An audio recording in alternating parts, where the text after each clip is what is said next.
Y pues bueno, me complace presentar en este caso a un colega de también compatriota mexicano al cual pues en lo personal le tengo mucho aprecio y afecto, y me refiero al químico Carlos Martínez Figueroa, que él es químico biólogo parasitólogo egresado de la Universidad de Guerrero. Es asesor externo del Instituto de Estandarización de Laboratorios Clínicos de Perú, en el cual dirige el programa de control externo de uroanálisis.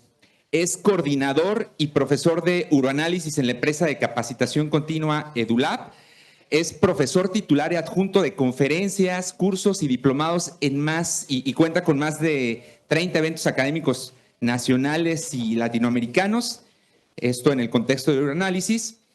Además de tener 12 años de experiencia en laboratorio clínico, 3 años como docente a nivel medio superior y superior, y como ya lo estuvimos viendo en charlas del doctor Vélez, también ha realizado múltiples publicaciones con aportes muy importantes y significantes. En esta ocasión, pues él nos va a presentar el tema de nefritis lúpica, contribución de el uroanálisis en su detección. Entonces, les pido que lo recibamos con un fuerte aplauso.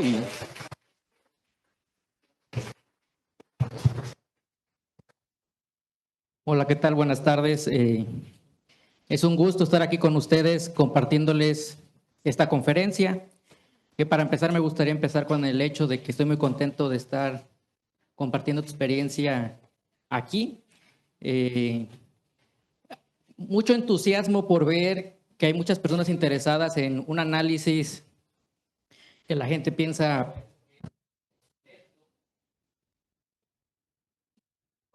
Bueno, continúo. Que la verdad, muchos sabemos que es el área de castigo, ¿no? Cuando empezamos servicio social o ingresamos a un laboratorio, nos mandan al área de castigo, que es uroanálisis y parasitología, ¿no? Y muchas veces es lo que menos llama la atención y hemos de pensar, pues ¿qué habrá de nuevo en un examen tan simple? Pero ya vimos que en realidad tan simple no es. Cada examen tiene su propia complejidad, que si no la veo desde la perspectiva adecuada voy a dejar pasar muchas cosas. Esta conferencia, cuando la decidí dar, no había visto o contemplado el temario de este congreso, pero viene mucho a colación a muchas cosas que se vieron ayer y que se generaron dudas. Ya vimos, por ejemplo, los perfiles urinarios, ya vimos, o se habló mucho de la cuestión del porcentaje de los eritrocitos dismórficos, y ahorita vamos a checar esta cuestión, que espero que sea un poquito más entendible lo que les voy a presentar, y sobre todo, el abordaje del otro lado. Ya vimos con la vasta experiencia de los nefrólogos que aquí tenemos, pero ahora les voy a enseñar qué hacemos del otro lado, en nuestra trinchera, en el laboratorio, ¿sí? Arrinconados en el hospital. ¿Qué podemos hacer en esta cuestión? Y les voy a presentar este caso que es muy interesante, que personalmente me causó satisfacción, en el sentido de el apoyo que nosotros brindamos a la detección de esta entidad en una paciente. Y pues bueno, ¿cómo comienza la historia de esta paciente? Una femenina, 28 años, ¿sí? Que tiene 3 meses de evolución con fiebres intermitentes, frecuentemente en la noche. Durante ese tiempo ha sido tratada por médicos. ¿Qué es lo primero que se piensa cuando hay una fiebre? Infección, antibiótico, ¿no? En esos 3 meses la paciente ya llevaba como 5 tratamientos distintos de antibióticos que no funcionaban y no funcionaban y no funcionaban. Conforme pasaba el tiempo, la persona iba empeorando. Los síntomas de ser intermitentes empezaron a ser diarios. Se empezó a acumular otro tipo de sintomatología. Por ejemplo, la persona hablaba de un cuadro depresivo, no se quería levantar de su cama, quería estar todo el día acostada, le dolían las articulaciones, ¿sí? Y las fiebres eran todas las noches. Su estado de ánimo bajó considerablemente y el antibiótico no funcionaba. Iba otro médico, antibiótico, otro médico, antibiótico. Vio como 5 médicos y tratamientos distintos con antibiótico. La persona entonces dice, pues, ¿qué tengo? No, esto no se está resolviendo. Fue que por iniciativa propia decidió hacerse unos análisis de orina, generales más bien, antes de ir a otro médico, para ya llevar análisis y si había alguna alteración ya poderla tratar, ¿no? Entonces es así que llega con nosotros, afortunadamente por recomendación llegó a nosotros, y en un inicio se le hicieron biometría hemática y una química sanguínea, las cuales estaban normales, que a continuación les voy a mostrar esos estudios. Y la orina quedó pendiente, no la llevó. Dado la situación de que no se sentía con ánimos y no quería levantarse de la cama, pasó un mes y seguía empeorando. Y dice, pues voy a llevar la orina. No la lleva. ¿Y qué vimos en la orina? Bueno, para empezar, una orina amarilla, ligeramente turbia, así a lo mejor macroscópicamente está normal, ¿no? Pero se le mete la tira, ¿qué está marcando? Hemoglobina. 4 cruces. Ahí hay algo que está mal, ¿sí? Vemos el sedimento. Bueno, no había leucocitos, pero había eritrocitos. 10 a 19 por campo, 25% de dismorfia eritrocitaria. Dismorfia, ojo, no acantocitos. Había las otras dismorfias, pero acantocitos no. Bacterias escasas, ¿era una infección en vía urinaria? Pues no, ¿sí?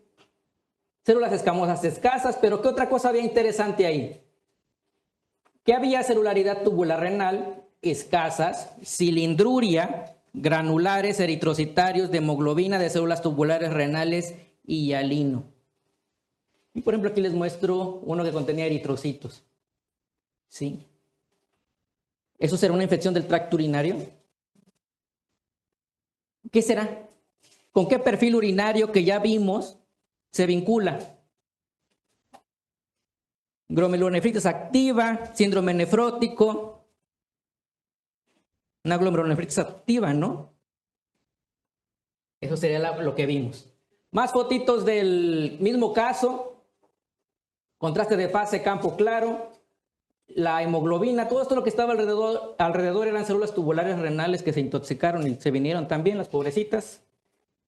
Más cilindros, este de acá, un cilindro que contenía células tubulares renales, pero aparte está teñido por la hemoglobina, pero aquí se ve muy bien la celularidad, ¿sí? Como les comentaba, no había acantocitos, pero sí había las otras dismorfias, ¿sí? Que en algunas ocasiones llegan a mencionar que, por ejemplo, este citotipo, pues realmente es de baja sensibilidad y especificidad o indica patologías no tan severas, pero más bien aquí posiblemente lo que estaba ocurriendo es que a lo mejor captamos a la paciente en una fase muy inicial, llevaba 3 meses en realidad de sintomatología. Y se dieron cuenta que no marcaban tira, marcaba hemoglobina, pero ¿qué otra cosa esperaría que marcara? Proteinuria, no había, ¿sí? Pero sí hay ¿qué? Hematuria dismórfica, ¿sí? Células tubulares renales, aquí es un cilindro de células tubulares renales teñido con azul de toluidina. Y pues les muestro los estudios, o les continúo platicando el caso. Nosotros le informamos que el sedimento era compatible con una glomerulonefritis. Y le recomendamos que buscara un nefrólogo o en su defecto un médico internista, porque en la ciudad donde ocurrió todo esto no teníamos, por ejemplo, opción a un reumatólogo o algo por el estilo. Entonces yo le comenté que buscara a estos especialistas para ver qué sucedía. Buscó un especialista, la mandó a otro laboratorio, el otro laboratorio no le reportó nada. Y pues en este sentido, dada la confianza que tenía depositada en nuestro laboratorio, cambió de médico y ese médico le volvió a hacer estudios, ¿sí? Y dice, pues sí, esto es un sedimento, no es normal. Entonces empezó la investigación de qué podía tratarse. Déjenme decirles que antes de que llegara a nuestro laboratorio había ido un médico, el cual le había ordenado como 3 hojas de análisis, entre los que había todos los perfiles hormonales habidos y por haber, todos los marcadores habidos y por haber, incluso hasta biopsia le estaban pidiendo de médula ósea. Bueno, es que no sabían qué estaba pasando, ¿sí? Como ahorita les voy a explicar, pues realmente el lupus tiene síntomas muy inespecíficos de forma inicial. Puede ser cualquier cosa. Una fiebre te puede dar por una infección, ¿no? Y rápidamente se empieza en antibiótico, pero pueden ser otras cuestiones inflamatorias como una enfermedad autoinmune, que sería la situación de aquí. Le manda el nefrólogo los estudios y se les ocurre mandar los anticuerpos antinucleares que se le realizaron bajo 2 metodologías, en este sentido por quimiluminiscencia e inmunofluorescencia, ¿sí? Que en ambos observaron alteración, ¿sí? Que en el caso de la inmunofluorescencia mostró un patrón nuclear homogéneo. Como vamos a ver ahorita, este criterio de los anticuerpos antinucleares es la puerta de entrada para empezar a diagnosticar el lupus y ver si cumplen más criterios para definir que se trata de esta entidad, ¿sí? Mandaron otros anticuerpos, pero estaban normales, ¿sí? No había realmente alteración. Conforme pasó el tiempo, los médicos le fueron ordenando más estudios para ver otras cosas que marcan los protocolos que se deberían de evaluar para ver la actividad de la enfermedad. Por ejemplo, dentro de los que nos llegan a marcar es el complemento, ¿sí? Que en el caso del complemento, pues es uno de los que orquestan toda esta patología a nivel tisular, ¿sí? Y como pudieran ver aquí, el que se encontraba bajo, ¿quién era? C3, ¿sí? C4 realmente estaba dentro de los valores de referencia, pero si se dan cuenta en el seguimiento que está pasando con ese C4, ¿sí? Va aumentando. ¿Por qué? Porque ya estaba recibiendo su tratamiento, estaba normalizándose, ¿sí? En este momento que le pidieron el C3 y C4, también le pidieron los anticuerpos anti-DNA de doble cadena, que son anticuerpos más específicos para el lupus, ¿sí? Y que incluso se relacionan a la nefritis lúpica. Entre más elevados estén, significa que es muy posible que empiece a generar problemas a nivel renal, incluso antes de que aparezca alguna alteración, ¿sí? Esto es lo interesante. Entonces, vean que en este momento ya estaba con el diagnóstico, ya estaba con tratamiento. Vean cómo van mejorando lo que serían estos 2 parámetros, que sería el complemento, y vean cómo los anticuerpos anti-DNA de doble cadena bajaron en este último estudio de seguimiento que yo tengo en mi poder, ¿sí? Pero lo más interesante está aquí. Esto fue el primer estudio que les dije que llegó y que se realizó. Fíjense que ese primer estudio no tiene ninguna alteración ni en biometría ni en la química. Aquí la pregunta que me surge es ¿cómo estaría la orina en ese momento? Desgraciadamente no se la realizó y fue un mes después que regresó a hacerse ese estudio. Pero vean que al mes que regresó con el análisis de la orina y que el médico nefrólogo le pidió nuevos estudios, vean cómo cambió. De un paciente sin anemia, anemia, ¿sí? Aquí ya estaba anémico, pero no solamente estaba anémico. ¿Cómo está? Los marcadores de función renal, creatinina y urea. Aquí estaban normales, ¿sí? En pero aquí vean cómo ya está. De 0.8 subió a 1.6. ¿Sí? Para el 27 le bajó más la hemoglobina. Aquí se normalizó un poquito, entre comillas, ¿no? Las pruebas de función renal. Aquí le pidieron, por ejemplo, estudios más avanzados o más complementarios, que sea la depuración, un panel de química sanguínea más extenso, que por ejemplo, no se lo pidieron en este momento donde a lo mejor la función renal está un poquito más alterada, pero se lo pidieron en esta ocasión y van que, aunque está dentro de los valores de referencia, está en el límite inferior y también conforme ha pasado el tiempo, se fue normalizando, fue aumentando, ¿sí? Y pues bueno, este fue el último estudio que le hicimos y vean cómo se normalizó ya toda la situación. Y esto es el examen de orina. Aquí está el objetivo, ¿no? A lo que venimos a este congreso. ¿Qué cosas vemos acá en el seguimiento? Es maravilloso cuando les damos seguimiento a los pacientes porque podemos ver esta situación de la mejoría. Y es satisfactorio porque ahí ves la contribución que hiciste, ¿no? Vean acá. Este fue el que les mostré al principio, pero vean que para esta ocasión, esto fue el 28 de diciembre. El 12 de enero, vean lo que ya se había alterado. Aquí no había proteinuria, pero aquí ya hay una cruz. No hay diferencias en la hemoglobina, pero ¿qué pasó con la hematuria? Y hay más dismórficos, ¿sí? De 24 pasamos a 39. Y aquí es una cosa de que yo les mencionaba, que ya previamente se discutía, ¿no? De los porcentajes y todo eso. Vean que, por ejemplo, si yo digo, mi punto de corte es 60%, aquí está 24, pues no es nada. ¿Será? No porque no haya alcanzado el porcentaje, no está la condición. Sí está. La cuestión de aquí del seguimiento, que es lo que a veces se llega a recomendar cuando, por ejemplo, encuentras hematuria dismórfica, es que pidas más muestras. ¿Para qué? Para ver si aumentan o disminuyen. Si aumentan, ¿qué está pasando? ¿La enfermedad está iniciando o ya va de salida? Está iniciando. Y si van de bajada, pues está recuperando. Los puntos de corte simplemente es para establecer cierta especificidad y sensibilidad. Pues claro, entre más dismorfia haya, se alcanza el 100% de sensibilidad y especificidad, ¿no?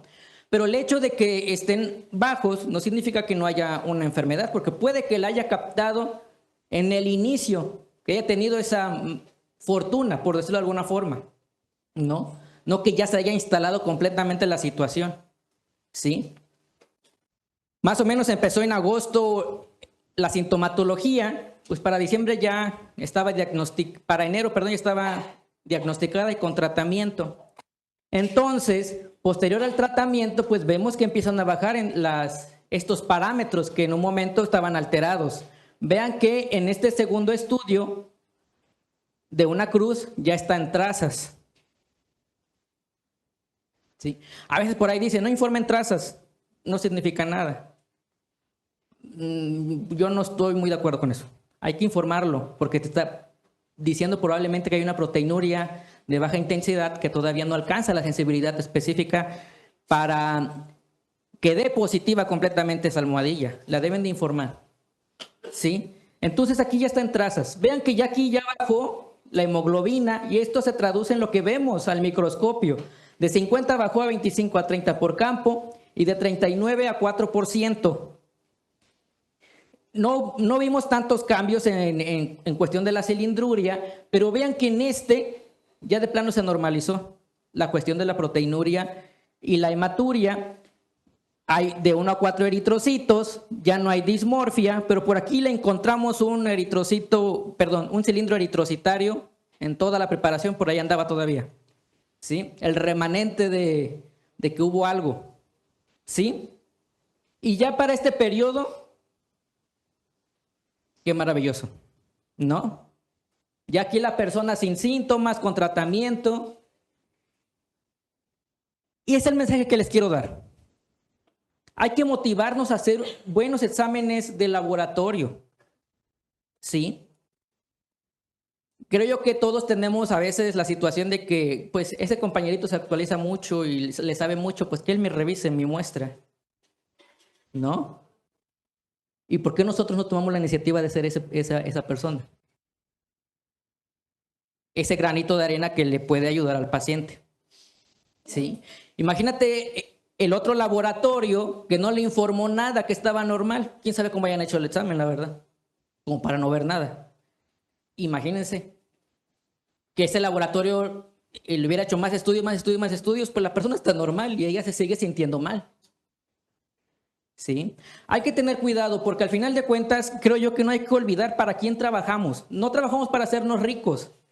Eso está muy bien sabido. Desgraciadamente el área de la salud a veces es muy mal pagada para a veces lo que se hace. Pero entonces hay que recordar la vocación en este sentido. ¿Trabajamos para qué? Para ayudarle al paciente. ¿Sí?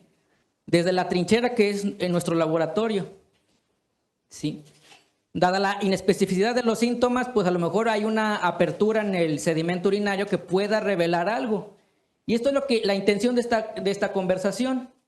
Entonces tenemos que el lupus eritematoso sistémico, pues como saben, es una enfermedad autoinmune con inflamación crónica, ¿sí? Y en este sentido hay tres actores principales en esta enfermedad, que sería la presencia de los autoanticuerpos, que estos autoanticuerpos, al unirse al antígeno, forman los complejos inmunes que se empiezan a depositar en los distintos órganos. El problema, ¿cuál es del riñón? Es que es altamente irrigado. ¿Por qué? Porque se debe de filtrar la sangre. Le llega mucha sangre y por esta razón es de los lugares principales que se afectan, porque ahí se empiezan a acumular estos complejos inmunes.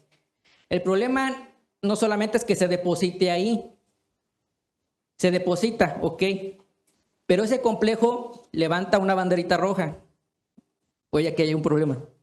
¿Y quién creen que llega? La respuesta inflamatoria. Llegan neutrófilos, llegan linfocitos y eso se hace un caos ahí. Y por esa razón hay mucha afectación a nivel renal. ¿Por qué? Por problemas de la cuestión inflamatoria, por el depósito de esos complejos inmunes. Es una patología que tiene mayor frecuencia en mujeres. Y esto se piensa que tiene que ver principalmente por cuestiones hormonales, ¿sí? Uno de los factores asociados a que exista mayor prevalencia en mujeres, vean ahí. Por cada 9 mujeres con lupus hay un hombre, ¿sí? Y sobre todo ocurre en la edad fértil. Lo mismo a las hormonas. En edad fértil es cuando la cuestión hormonal está todo lo que da, ¿sí? Principalmente los estrógenos son los que se asocian a esta situación. Y por ahí existe posiblemente el mito de las cuestiones raciales, que en los últimos años, como sabrán, una cuestión que se está tratando de dejar a un lado, porque ya se habla que realmente que sea una entidad o una situación biológica, más que nada es por cuestión sociocultural. Y ahorita tenemos genes de todos lados, somos más los latinoamericanos, tenemos mezcla de genes de no sé cuántos lados, ¿no? Entonces, en esta cuestión ahorita se está dejando a un lado. Más bien, ¿cuál es la situación? Tiene que ver con la cuestión económica, ¿sí? Hay más problemas en estos grupos llámese latinoamericanos, nativos americanos, por ejemplo, indígenas australianos, etnias asiáticas. ¿Por qué hay más problemas ahí? Porque son entidades más pobres. Y al haber más pobreza, ¿qué pasa?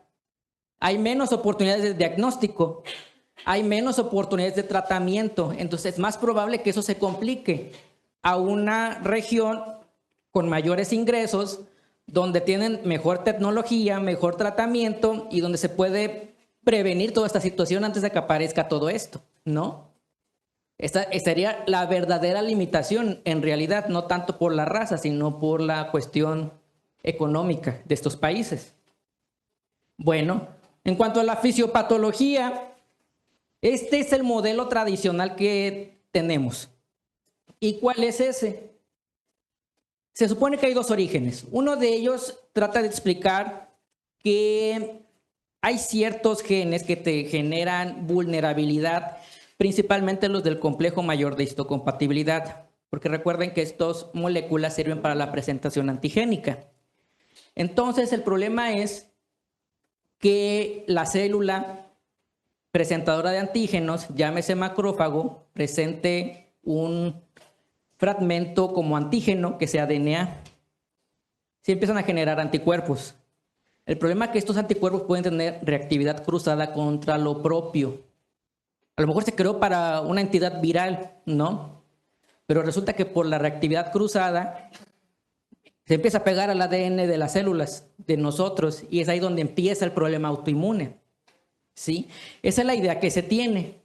Y posterior esto se amplifica, porque como ya se unió el anticuerpo con el antígeno, pues llegan más células presentadoras de antígeno a presentar todo eso y se hace un caos en la cuestión de los anticuerpos que se producen.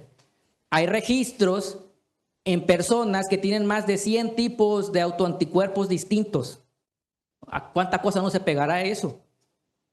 ¿Sí? Y esto al final se maximiza y genera toda la complicación que ya se mencionaba. El problema es que se llega a mencionar que esto está hasta cierto punto muy limitado, es una comprensión muy básica, pero puede que no sea la verdadera explicación y que hayan más factores que no se están visualizando. Y lo que hay en la actualidad es que es un rompecabezas realmente. Algunos te dicen que, por ejemplo, ciertos genes mutados te pueden conferir susceptibilidad, pero el hecho de que tengas el gen no significa que lo vas a desarrollar, ¿sí? Se empiezan a acumular más cosas, por ejemplo, cuestiones epigenéticas, el ambiente, las hormonas. En la cuestión del ambiente, principalmente la exposición al sol, los rayos ultravioleta. ¿Por qué? Porque se aumenta la destrucción de células. ¿Qué células? Las epiteliales. ¿Cuáles? Las de la piel. Se aumenta la destrucción, ¿y eso qué significa? Que queda más DNA libre. Y si a eso le sumamos que hay un problema en la eliminación de ese DNA, pues empieza a presentar como antígeno y a desarrollarse los autoanticuerpos, ¿sí? Entonces, los lugares que se afectan más, ¿cuáles serían? Riñón, cerebro, la piel. Que en el caso de la piel llegan a veces a ser el sitio donde se presentan la mayoría de los signos característicos de la enfermedad, ¿no? Como el eritema malar, que es una característica de este tipo de pacientes. Y aquí tenemos toda la orquesta del sistema inmune que participa. Participan linfocitos, tanto B como T, los B produciendo anticuerpos, los T activando a los B, neutrófilos, ¿sí? Destruyendo el tejido, liberando las trampas extracelulares, los macrófagos que presentan antígenos que liberan interleucinas proinflamatorias, ¿sí? Las células dendríticas plasmocitoides, plaquetas, las células linfoides innatas, las citocinas, quimiosinas, los autoanticuerpos y los complejos inmunes. Al final todo esto se une y esto genera un caos en el organismo, se pierde la homeostasis, ¿sí? Y el problema también de esta enfermedad es que no todos presentan la misma sintomatología o la misma gravedad, depende de muchos factores, depende de cuántos factores hayan condicionado la aparición de todo esto, ¿sí? Para ver si hay menos sintomatología o hay mayor. Y aquí está la cuestión del diagnóstico que ya les comentaba, que esto fue actualizado recientemente, no tanto pues, pero sí en el 2020 se hizo la revisión de la actualización de los criterios para el diagnóstico de lupus y vean que cuál es el criterio que introduce a que se debe de pensar que hay un lupus. ¿La presencia de qué? Anticuerpos antinucleares mayor a 1,80. ¿Cuánto tenía nuestra paciente? 1 a 360. Entonces ya cumplió ese criterio, ¿no? Y esto es un sistema de puntuación que dependiendo cómo vaya acumulando estos puntos, pues es más positivo que tenga la enfermedad. Y se menciona aquí que se debe de alcanzar un puntaje de 10 para diagnosticar que hay un lupus. Y pues bueno, por ejemplo, aquí se dan cuenta están los anticuerpos anti-DNA de doble cadena que suma 6 puntos, ¿sí? La fiebre que tenía nuestra paciente son 2 puntos, ¿sí? Por aquí, en el apartado de psicosis, se mete, aquí no está tan explicado, pero se mete, por ejemplo, la depresión como uno de los síntomas que se pudieran generar. Entonces aquí ya le sumamos 3 puntos. Y luego por aquí tiene que estar la cuestión musculoesquelética, que habla sobre la cuestión del dolor articular. ¿Cuántos puntos ya se alcanzaron? ¿Tendrá lupus la paciente? Pues según estos criterios pareciera que sí. La nefritis lúpica entonces es la manifestación más común y es grave. ¿Por qué? Porque como ya se veía previamente, por ejemplo en las conferencias de ayer, vivir sin un riñón es muy complicado, ¿sí? Entonces, el problema de esta enfermedad es que puede causar morbilidad, mucha morbilidad por esta cuestión, por la disfunción renal, ¿sí? Y ya les mencionaba, porque es un órgano altamente irrigado, la nefritis lúpica es de las principales causas de una glomerulonefritis secundaria. Recuerden que hay causas primarias y secundarias. La secundaria pudiera ser una nefritis lúpica. Vean cuántos pacientes se ven afectados con la nefritis lúpica. 40% de los pacientes diagnosticados con lupus. Y de estos, aproximadamente del 10 al 30% va a desarrollar una enfermedad renal crónica que va a requerir posiblemente en un futuro cercano diálisis y posteriormente puede que lo pierda y necesite un trasplante. Desarrollo temprano. Frecuentemente, los pacientes cuando se diagnostican con lupus, frecuentemente también ya traen nefritis lúpica o se desarrolla al poco tiempo del diagnóstico de esta condición. Vean que aproximadamente entre 6 a 36 meses posteriores al diagnóstico de lupus se puede presentar esta condición. Y ya les mencionaba, aumenta la morbilidad, por esta razón la detección precoz es indispensable. Y pues bueno, este es un esquema que solamente ejemplifica esta cuestión de todos los actores que van a generar problemas a nivel del glomérulo principalmente. Y ya les mencionaba, los protagonistas principales, que pueden ser las células B, que se diferencian a las células plasmáticas productoras de estos anticuerpos, que se unen al antígeno, forman los complejos inmunes que se empiezan a depositar en distintas regiones de nivel glomerular. El depósito de todo esto va a generar que se activen distintos receptores como los TLR y van a reclutar la respuesta inflamatoria. Quienes llegan, van a llegar los neutrófilos principalmente. Otra cosa, se va a activar la vía clásica del complemento. Recuerden que se activa, ¿por qué? Por la presencia de los complejos inmunes. ¿Sí? Se empieza a acumular el complemento y se empieza a gastar. Por esta razón baja en sangre. ¿Sí? Porque todo se está utilizando ahí. ¿Sí? Llegan los neutrófilos, empiezan a dañar todo eso, la respuesta inflamatoria, liberan las trampas extracelulares, que en este caso es DNA, que contiene enzimas, sus enzimas del neutrófilo, eso lo riegan hacia afuera y eso daña el tejido, ¿sí? Entonces este sitio deja de cumplir su función, empieza a dejar pasar los eritrocitos y las proteínas, que serían de las manifestaciones que se van a evaluar para determinar si existe esta condición de la nefritis, ¿sí? También hay participación de las células T. Principalmente se habla de las células TH17 que liberan esta citocina, la interleucina 17 que es proinflamatoria y que se ve extremadamente elevada en estos pacientes. Tenemos a las células dendríticas que liberan interferones y también están por los cielos en este tipo de pacientes. Y lo que se muestra aquí arriba es el origen, el posible origen de la formación de estos autoanticuerpos que pueden ser por cuestiones virales, ya les mencionaba yo, por la reactividad cruzada de los anticuerpos. Puede ser porque también a lo mejor un neutrófilo, al formar sus nets y exponer ese DNA, se reconozca como un antígeno. Y de ahí eso genere la formación de estos autoanticuerpos. Y pues bueno, aquí pueden ver toda esa situación, la llegada de estas células inflamatorias, los complejos inmunes y el complemento que serían los principales actores del daño a nivel glomerular. Ahora, para el diagnóstico de la nefritis lúpica, el estándar de oro es la biopsia, ¿sí? Porque en este sentido se puede clasificar la nefritis lúpica en 5 clases, ¿sí? Por ejemplo, que en este caso la clase 1 es donde no hay realmente cambios a nivel microscópico. La clase 2, que se le conoce como mensajial proliferativa. La 2 y la 3 y la 4, perdón, que serían las que le conocemos como glomerulonefritis proliferativas. La 5, que es la membranosa, que junto con la 1 se consideran no proliferativas. Y ahí viene esta cuestión de la importancia de los perfiles urinarios, ¿sí? Porque, ¿qué sería probable que tuviera entonces a nivel histológico la paciente? Por ejemplo, ¿qué clase de nefritis? 3 y 4 o 5 y 1. Ya les decía, 3 y 4 se vinculan a lo proliferativo.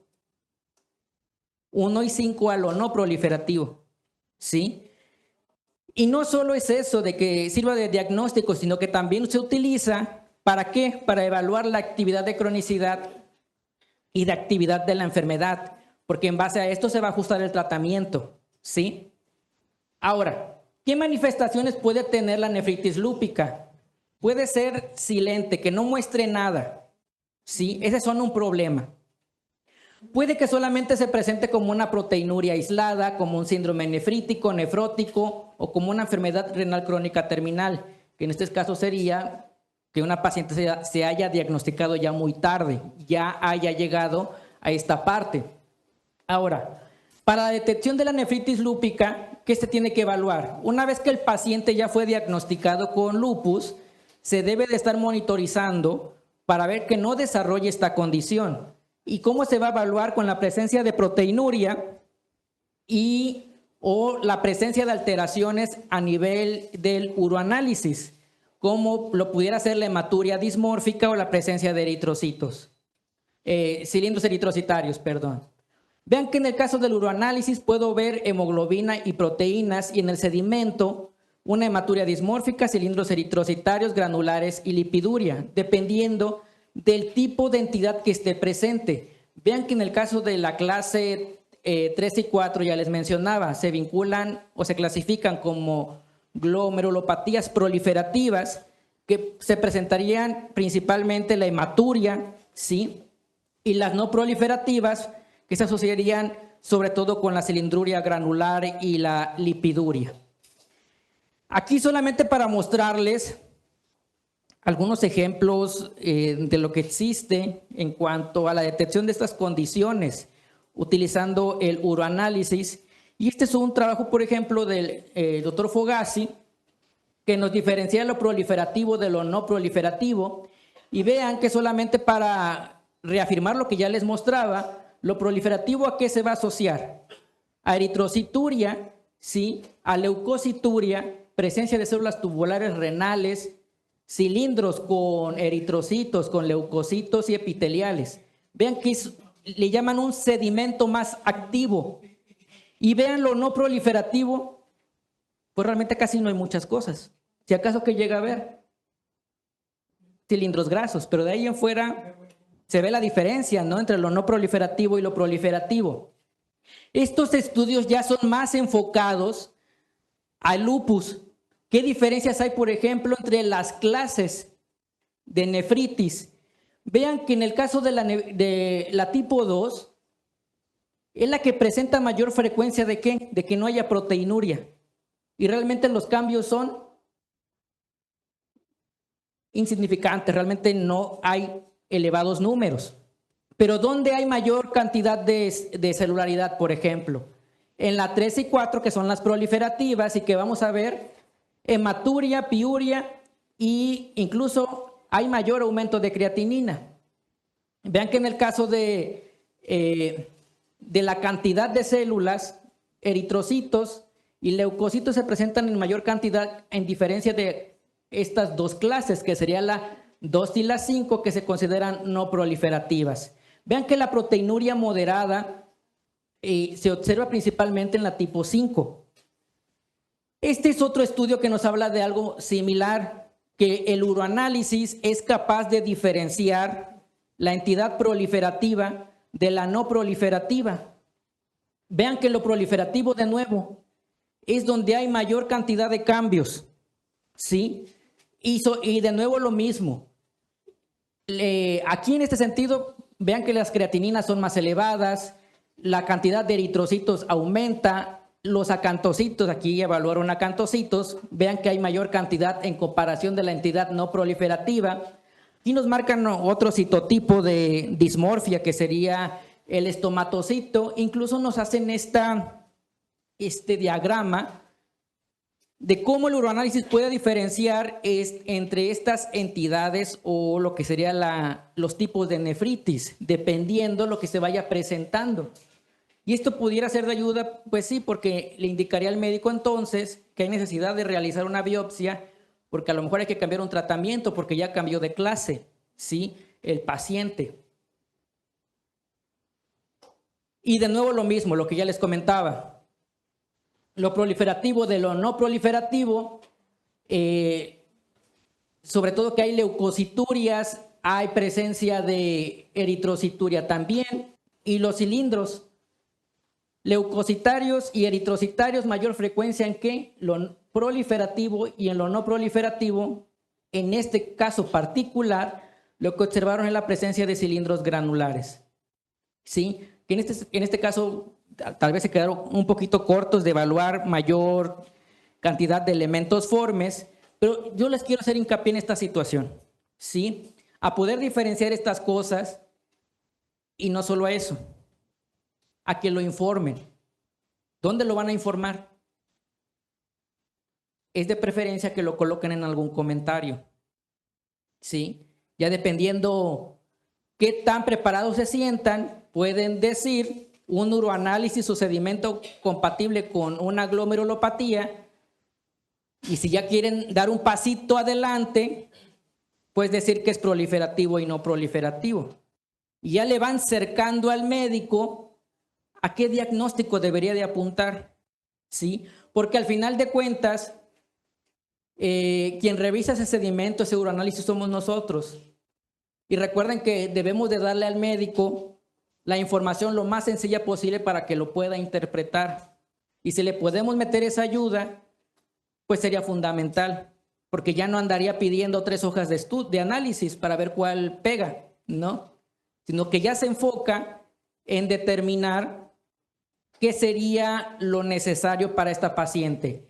Y vean que si el paciente ya está diagnosticado con lupus, lo que es ideal es que se le empiece a dar seguimiento, principalmente con la evaluación de la proteinuria, pero si se le puede adicionar el examen de orina, pues también sería útil. Al final de cuentas, la orina es rápida, ¿sí? En menos de 1 hora ya tiene la información el médico, y a lo mejor ya con base en eso determina qué otras cosas puede realizar. Porque si es un paciente con lupus, hay hematuria y hay cilindros eritrocitarios, pues puede que esté ante una situación no proliferativa que a lo mejor requiere la biopsia para determinar el tratamiento y ver qué cosas va a hacer con ese paciente. O a lo mejor solamente es una proteinuria, pues a lo mejor pensaría más en algo no proliferativo, y a lo mejor el tratamiento ya no es tan agresivo como se esperaría, ¿sí?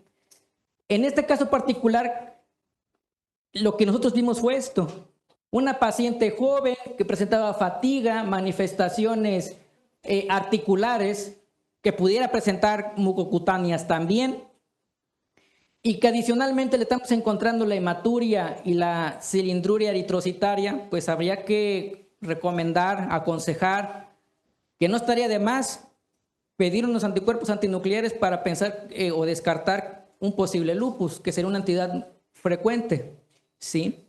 Y sobre todo que, ya les mencionaba, en la cuestión de Latinoamérica se ha visto que frecuente los pacientes la van a presentar, y puede ser esta situación lo que abra el panorama de que posiblemente hay un lupus, ¿sí? Y pues bueno, el mensaje que quiero que se lleven es el siguiente.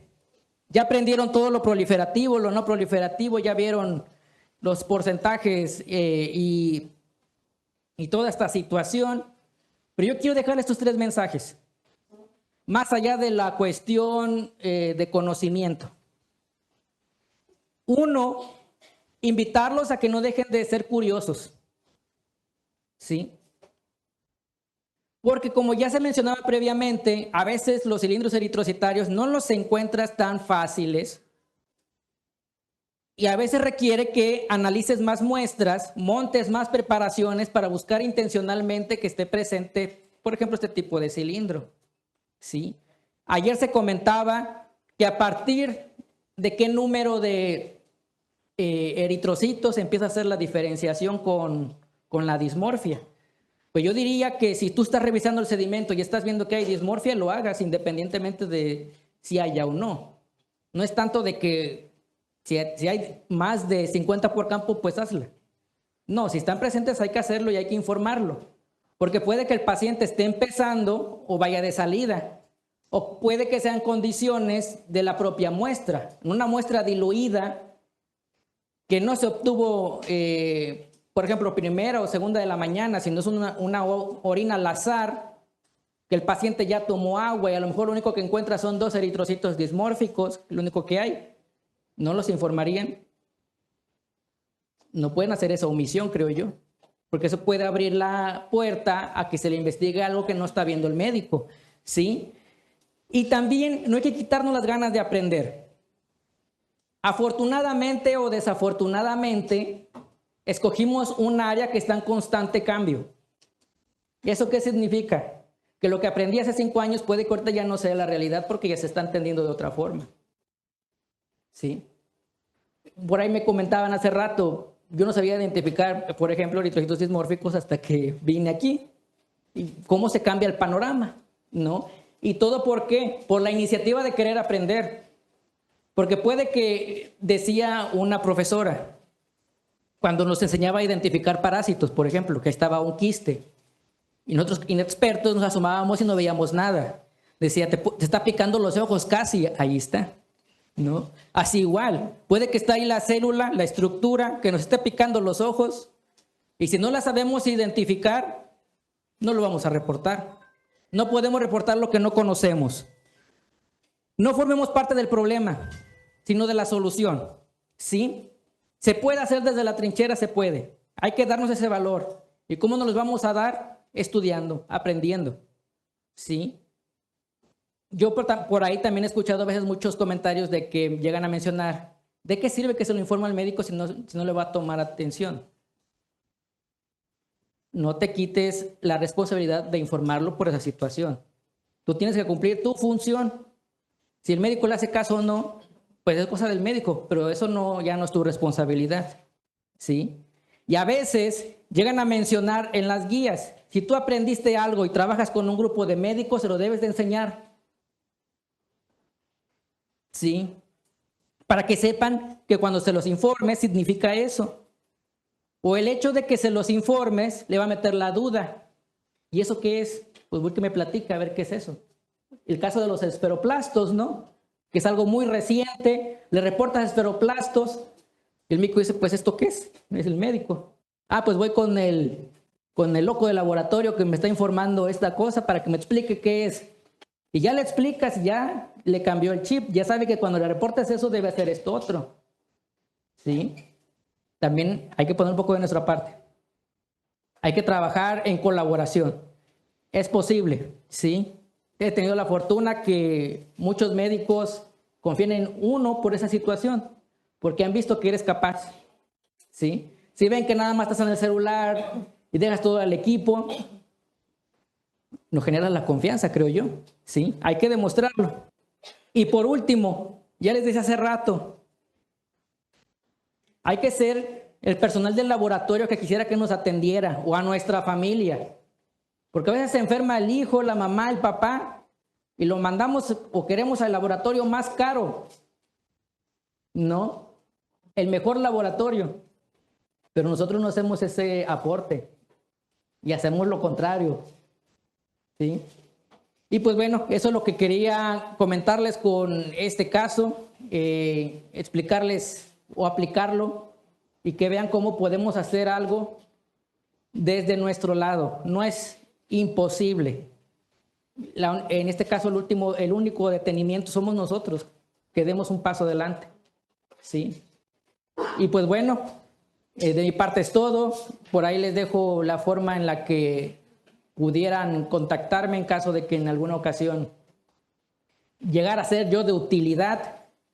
Con gusto estaré respondiéndoles en la medida de mi posibilidad. Pues bueno, no me queda más que agradecer y espero que les haya dejado un mensaje. Gracias. Muchísimas gracias. Le agradecemos mucho al químico Carlos Martínez por su excelente participación. Vamos a proceder a las preguntas. ¿Alguien tiene alguna inquietud, algún comentario?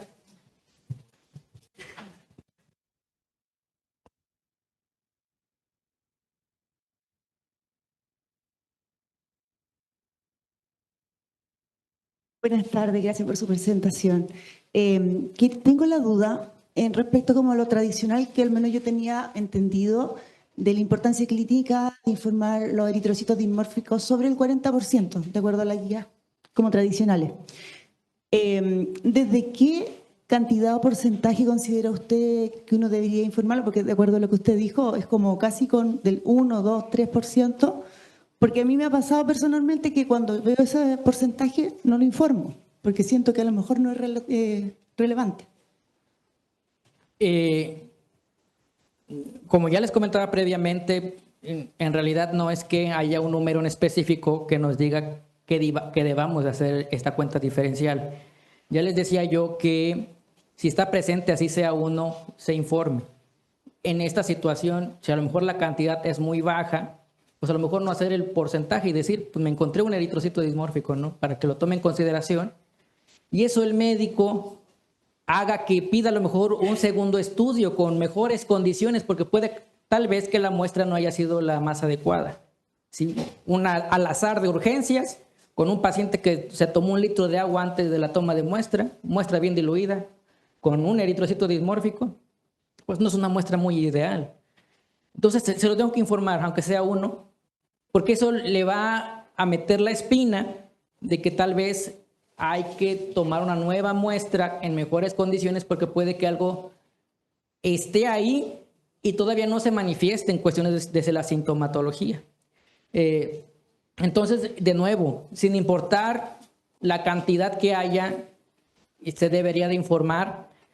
Ya dependiendo si son poquitos, pues ver si mejor, a lo mejor lo reporto que me encontré 1 o 2 por campo, o si ya hay mayor cantidad que me permita hacer la cuenta diferencial, pues ya lo hago en porcentaje, ¿sí? Pero independientemente de la cantidad, creo yo que hay que informarlos. Disculpe, ¿y ese mismo criterio para los acantocitos? A pesar del corte Sobre todo los del 5%. acantocitos, sobre todo. En esta cuestión de los porcentajes, ya les decía, esos porcentajes están sobre todo para alcanzar cierta sensibilidad y especificidad. Hay mayor probabilidad de que esté ahí la situación.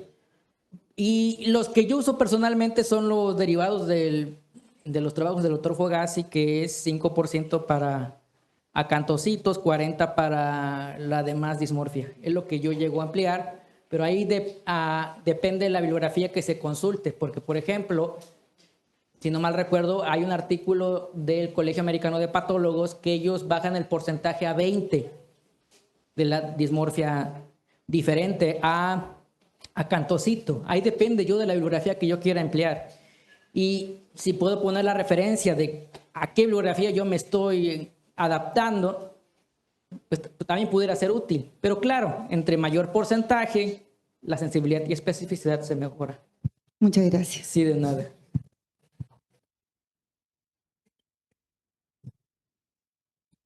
Gracias. Vamos acá a este lado.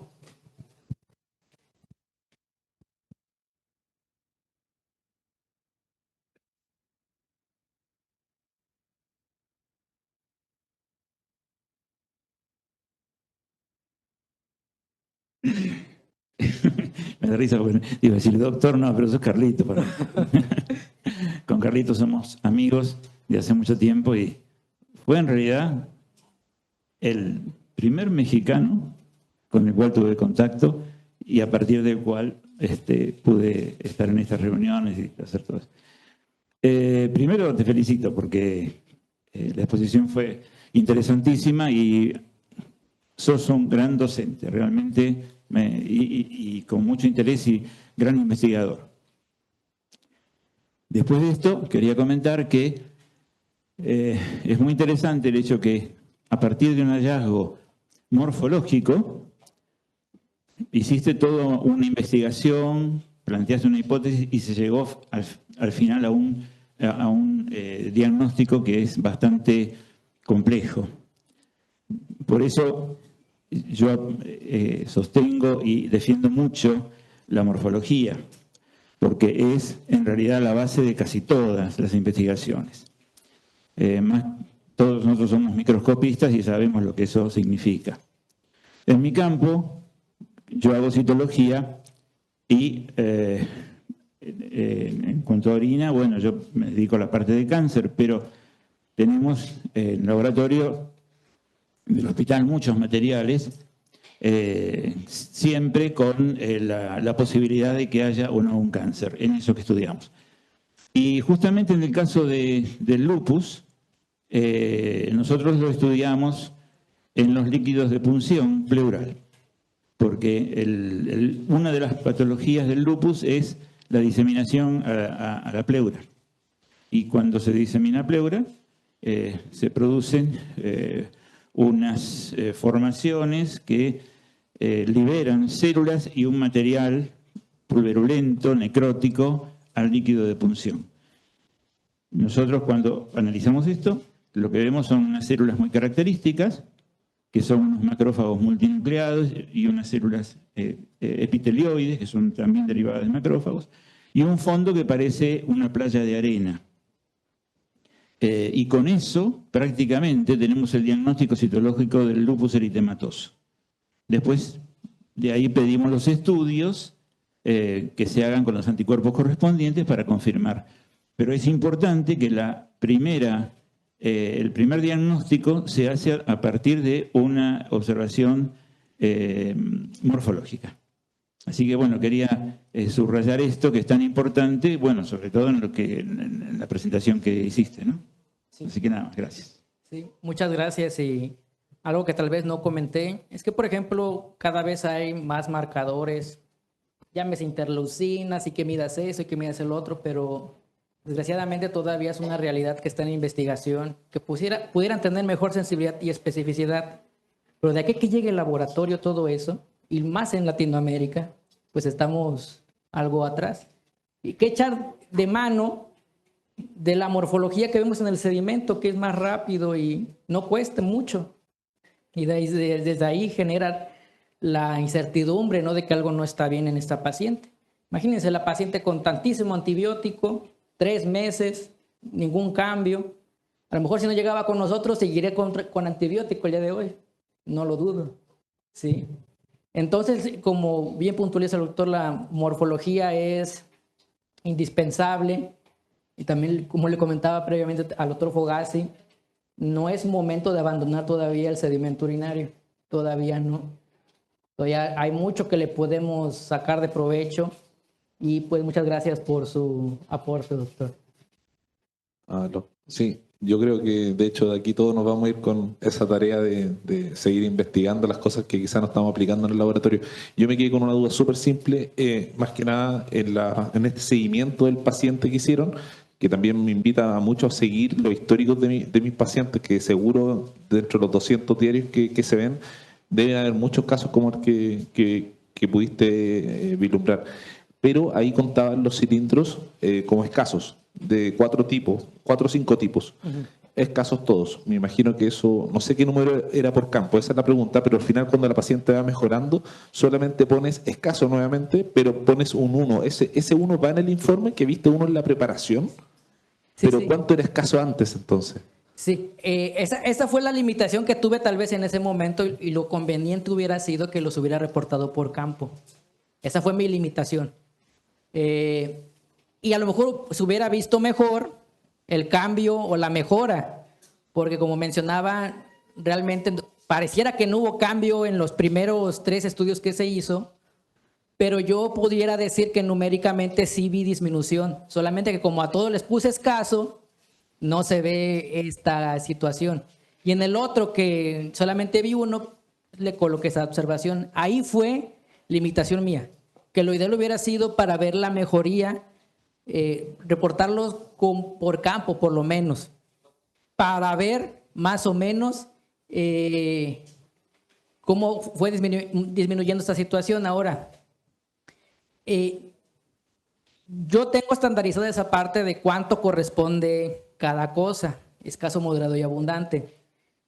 Solamente que no recuerdo ahorita si es de 1 a 3 por campo, que los considero escasos, y así posteriormente. Pero lo ideal hubiera sido por campo. Y ahí depende de la estandarización que yo establezca, que en este sentido Los japoneses, si no mal recuerdo, ellos recomiendan el reporte por campo en lugar de apreciación, porque apreciación sí te puede, sí, está muy limitada. Gracias. ¿Alguien más tiene alguna inquietud? ¿No? Bueno, pues agradecemos infinitamente al químico Carlos Martínez por su excelente participación. Vamos a proceder a entregar su constancia y el presente por parte de los organizadores.